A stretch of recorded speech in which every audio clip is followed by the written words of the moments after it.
ये आकाशवाणी है। प्रस्तुत है कार्यक्रम न्यू इंडिया समाचार।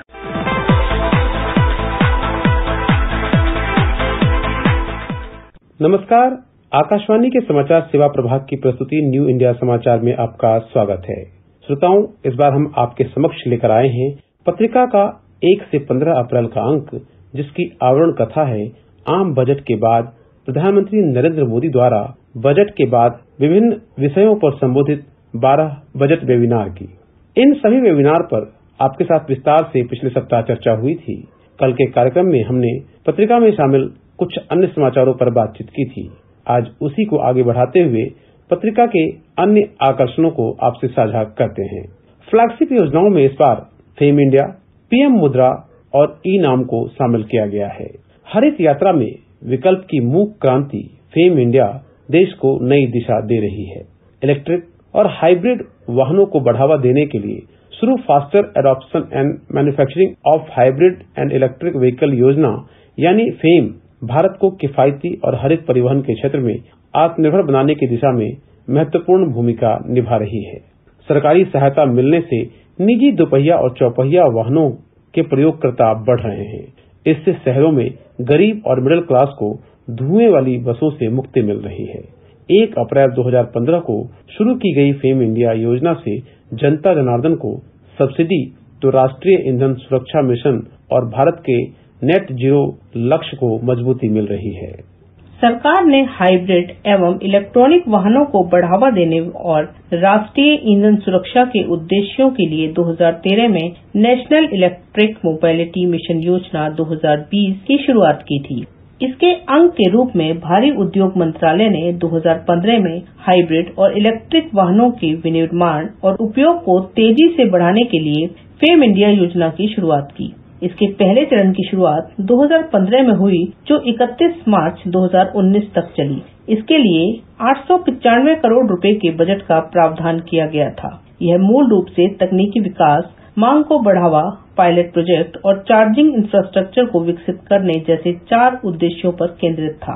नेट जीरो कार्बन उत्सर्जन के लक्ष्य और ईंधन का आयात पर खर्च होने वाली विदेशी मुद्रा की बचत के संकल्प को पहले चरण से मजबूती मिली। इलेक्ट्रिक वाहनों के खरीदार बढ़े तो वहीं इलेक्ट्रिक बसें सेवा में उतारने के लिए राज्य सरकारें भी आगे बढ़ी। इसे देखते हुए केंद्र सरकार ने न सिर्फ चार्जिंग इंफ्रास्ट्रक्चर बढ़ाया, बल्कि इलेक्ट्रिक वाहनों से जुड़ी करीब 44,000 करोड़ रुपए की 2 उत्पादन से जुड़ी प्रोत्साहन योजना भी शुरू की। योजना के पहले चरण में 2.8 लाख इलेक्ट्रिक और हाइब्रिड वाहन खरीदे गए, जिसके लिए 359 करोड़ रुपए की सब्सिडी भी दी गई। 280 करोड़ रुपए के सरकारी खर्च के साथ 425 इलेक्ट्रिक एवं हाइब्रिड बसें देश की सेवा में उतारी गई हैं। बुनियादी ढांचे को मजबूत करने के लिए 520 चार्जिंग स्टेशनों के इंफ्रास्ट्रक्चर को मंजूरी दी गई थी। योजना के दूसरे चरण की शुरुआत 1 अप्रैल 2019 से हुई, जो मार्च 2024 तक चलेगी। इसके लिए 10,000 करोड़ रुपए बजट का प्रावधान किया गया है। फरवरी 2023 तक फेम इंडिया के तहत राज्यों एवं केंद्र शासित प्रदेशों को 7,000 से अधिक इलेक्ट्रिक बसों की खरीद को स्वीकृति दी गई है और करीब 10 लाख से अधिक इलेक्ट्रिक हाइब्रिड निजी वाहनों की खरीद में सब्सिडी दी गई है।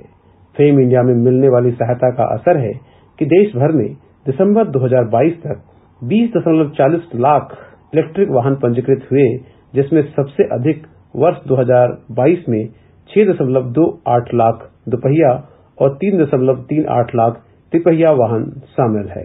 योजना के दूसरे चरण में 2022 तक 7.66 लाख से अधिक इलेक्ट्रिक हाइब्रिड वाहनों के लिए 3,311 करोड़ रुपए की सब्सिडी दी गई है। इसी तरह 65 शहरों के लिए 6,315 ई बसों और 68 शहरों में 2,877 चार्जिंग स्टेशनों को भी मंजूरी दी गई है। इस दौरान 132 इलेक्ट्रिक वाहनों के मॉडल को पंजीकरण दिया गया। फेम इंडिया चरण 2 मुख्य रूप से सार्वजनिक और साझा परिवहन प्रणाली को इलेक्ट्रिक वाहनों में बदलने के लिए शुरू किया गया है। इसके तहत 7,090 ई बसों, 5 लाख ई तिपहिया वाहनों, 55,000 ई चौपहिया यात्री कार और 10 लाख ई दोपहिया वाहन के लिए मांग प्रोत्साहन और चार्जिंग इंफ्रास्ट्रक्चर के निर्माण को भी सहायता दी जा रही है। ई दोपहिया वाहनों के मामले में प्रोत्साहन प्रति किलोवाट घंटा 15,000 रुपए है, जो वाहन लागत का अधिकतम 40% हो सकता है। भारत सरकार ने इलेक्ट्रिक वाहन बैटरी सहित बैटरी अपशिष्ट के पर्यावरणीय रूप से अनुकूल प्रबंधन के लिए 24 अगस्त 2022 को बैटरी अपशिष्ट प्रबंधन नियमावली 2022 प्रकाशित की है। इसमें बैटरी उत्पादकों के लिए बैटरी का समयबद्ध रिसाइकिल और रिफर्बिश करने के लिए फ्रेमवर्क दिया गया है। बैटरी रिसाइकिल करने वालों के लिए बैटरी से एक न्यूनतम प्रतिशत इस्तेमाल करने योग्य सामान निकालने का प्रावधान किया गया है। सरकार ने कुछ महत्वपूर्ण कदम उठाए हैं जो इलेक्ट्रिक वाहनों को बढ़ावा दे रहे हैं। 15 सितंबर 2021 को ऑटोमोटिव क्षेत्र के लिए 25,938 करोड़ की उत्पादन से जुड़ी प्रोत्साहन योजना को मंजूरी दी है। इसमें इलेक्ट्रिक वाहनों के लिए 18% तक प्रोत्साहन राशि दी जाती है। उन्नत रसायन सेल के लिए सरकार ने 12 मई 2021 को 18,100 करोड़ रुपए की PLI योजना को मंजूरी दी है। 18 अक्टूबर 2018 से बैटरी या इथेनॉल से चलने वाले वाहनों को परमिट की आवश्यकताओं से छूट दी है। 2 अगस्त 2021 से बैटरी चालित वाहनों के पंजीकरण प्रमाण पत्र जारी करने, नवीनीकरण करने या नए पंजीकरण चिन्ह के शुल्क में छूट दी है। इलेक्ट्रिक वाहनों पर GST 12% से घटाकर 5%, इलेक्ट्रिक वाहनों के चार्जर और चार्जिंग स्टेशन पर GST 18% से घटाकर 5% कर दी गई है। समावेशी विकास के लिए अंतिम छोर और अंतिम व्यक्ति तक पहुंचने का लक्ष्य लेकर आगे बढ़ रही केंद्र सरकार अंत्योदय के लिए प्रतिबद्ध है। सर्वजन हिताय सर्वजन सुखाय के बड़े संकल्प की पूर्ति की ओर अग्रसर केंद्र सरकार कई योजनाओं को आगे बढ़ा रही है। इसी कड़ी में छोटे व्यापारियों को बड़ा सहारा देने वाली 8 अप्रैल 2015 को शुरू प्रधानमंत्री मुद्रा योजना और किसानों के लिए एक राष्ट्र एक बाजार की अवधारणा के साथ 14 अप्रैल 2016 को शुरू ई-नाम योजना शामिल है। इन 7-8 वर्षों में प्रधानमंत्री नरेंद्र मोदी की दूरदृष्टि से जहां व्यापारी और किसान सशक्त हो रहे हैं, वहीं वे देश के विकास में भी भागीदार बन रहे हैं। पीएम मुद्रा योजना नए कारोबारियों को पूंजी का आधार बन गई है। एक समय था जब लोगों का अनुभव बहुत खराब था। वो कहते थे, भाई मुझे तो साहूकार से ही पैसा लेना पड़ता है, 24%, 30% ब्याज देना पड़ता है। लोगों को इन बातों की आदत हो गई थी, लेकिन आज स्थिति बदल रही है। आज अगर यह संभव हो पा रहा है तो प्रधानमंत्री मुद्रा योजना के कारण, जिसका मंत्र है जिसको फंडिंग नहीं हो रही है उसको फंड मुहैया कराना। देश में बड़े पैमाने पर छोटे कारोबारियों और उद्यमियों को बढ़ावा देने के लिए प्रधानमंत्री मुद्रा योजना ऋण की शुरुआत हुई, जिसका लक्ष्य जरूरतमंद लोगों को 10 लाख रुपए तक का ऋण उपलब्ध कराना है। इस योजना के माध्यम से केंद्र सरकार ने एक नया विश्वास पैदा किया कि अगर आप देश के लिए काम कर रहे हैं, देश के विकास में भागीदार हैं, तो देश आपकी चिंता करने के लिए तैयार है। मुद्रा योजना ने एक ऐसा मंच बनाया है जिसके साथ आज छोटी मोटी वित्तीय व्यवस्थाएं चल पड़ी हैं। सामान्य से सामान्य व्यक्ति की चिंता करना केंद्र सरकार का प्रयास रहा है और प्रधानमंत्री मुद्रा योजना देश की अर्थव्यवस्था को शानदार बनाने की दिशा में बहुत बड़ी भूमिका निभा रही है। साथ ही आज यह सफलता का मंत्र भी बन गई है। निर्माण, सेवा, खुदरा और कृषि में आय सृजन के साथ रोजगार के अवसर प्रदान करने के उद्देश्य से प्रधानमंत्री मुद्रा योजना शुरू की गई। योजना का लाभ लेने के लिए मुद्रा वेबसाइट पर जाकर जरूरी प्रक्रियाओं का पालन करना होगा। प्रधानमंत्री नरेंद्र मोदी की अगुवाई वाली सरकार किसानों के हितों के लिए लगातार और तेजी से काम कर रही है। राष्ट्रीय कृषि बाजार ई-नाम इसी दिशा में उठाया गया एक महत्वपूर्ण कदम है। किसानों को लाभ पहुंचाने और उनके उत्पाद बेचने के तरीके को बदलने के लिए प्रधानमंत्री नरेंद्र मोदी ने 14 अप्रैल 2016 को 8 राज्यों की 21 मंडियों के साथ ई-नाम योजना शुरुआत की थी। इस पहल से जहां पारदर्शिता आई, वहीं किसान काफी हद तक लाभान्वित भी हुए हैं। यह योजना कृषि समुदाय के लिए बड़ा बदलाव है और इससे भारत में पहली बार एक राष्ट्र एक बाजार की अवधारणा विकसित हो रही है। डॉक्टर भीमराव अंबेडकर ने अपना जीवन गरीबों, अत्यंत पिछड़े वर्गों और किसानों को समर्पित कर दिया था। यही वजह है कि प्रधानमंत्री नरेंद्र मोदी ने राष्ट्रीय कृषि बाजार को बाबा साहेब की 125वीं जयंती के अवसर पर किसानों के लिए खोलने का फैसला किया था। ई-नाम किसानों को बेहतर मूल्य दिलाने में मददगार, संचालन में आसानी, पारदर्शिता और डिजिटलीकरण के माध्यम से नागरिकों को सशक्त बना रहा है। किसान ई-नाम पोर्टल पर पंजीकरण करने के लिए स्वतंत्र हैं। वजन तौलने में पारदर्शिता के लिए इलेक्ट्रॉनिक तराजू का उपयोग और भीम भुगतान सुविधा का उपयोग किया जा सकता है। किसान ई-नाम मंडियों में ऑनलाइन बिक्री के लिए अपनी उपज अपलोड कर सकते हैं। व्यापारी भी किसी भी स्थान से ई-नाम के अंतर्गत खरीद के लिए बोली लगा सकते हैं। G20 की पहली बार मेजबानी कर रहा भारत वैश्विक पटल पर अपनी भूमिका बखूबी आगे बढ़ा रहा है। G20 एक धरती, एक परिवार, एक भविष्य पर प्रधानमंत्री नरेंद्र मोदी कहते हैं, ये थीम कार्रवाई में एकजुटता की जरूरतों का संकेत देती है, एकजुटता की भावना दिखाती है।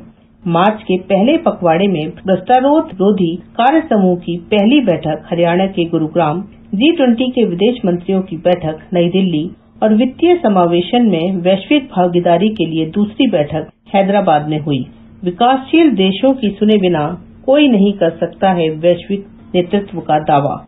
G20 की बैठक में प्रधानमंत्री के संबोधन का यही संदेश रहा। प्रधानमंत्री नरेंद्र मोदी ने कहा कि दुनिया प्रगति, विकास, आर्थिक समायोजन, आपदा प्रतिरोधी क्षमता, वित्तीय स्थिरता, सीमा पार अपराध, भ्रष्टाचार, आतंकवाद और खाद्य व ऊर्जा सुरक्षा की चुनौतियों को हल करने के लिए G20 की तरफ देख रही है। इसलिए इन चुनौतियों को हल करना G20 की जिम्मेदारी है। कई विकासशील देश अपने देश के नागरिकों के लिए भोजन और ऊर्जा सुनिश्चित करने के लिए संघर्ष कर रहे हैं। अमीर देशों के कारण होने वाली ग्लोबल वार्मिंग से भी सबसे ज्यादा यही प्रभावित हैं। ऐसे में कोई भी समूह बिना उनकी आवाज सुने, जो उनके फैसलों से प्रभावित होते हैं, कभी भी वैश्विक नेतृत्व का दावा नहीं कर सकता। राजधानी दिल्ली में 1 से 2 मार्च तक G20 विदेश मंत्रियों की बैठक हुई। अमृतकाल से स्वर्णिम काल की ओर मजबूती से बढ़ रहे भारत की G20 अध्यक्षता में विदेश मंत्रियों ने वर्तमान वैश्विक चुनौतियों पर विचार विमर्श किया।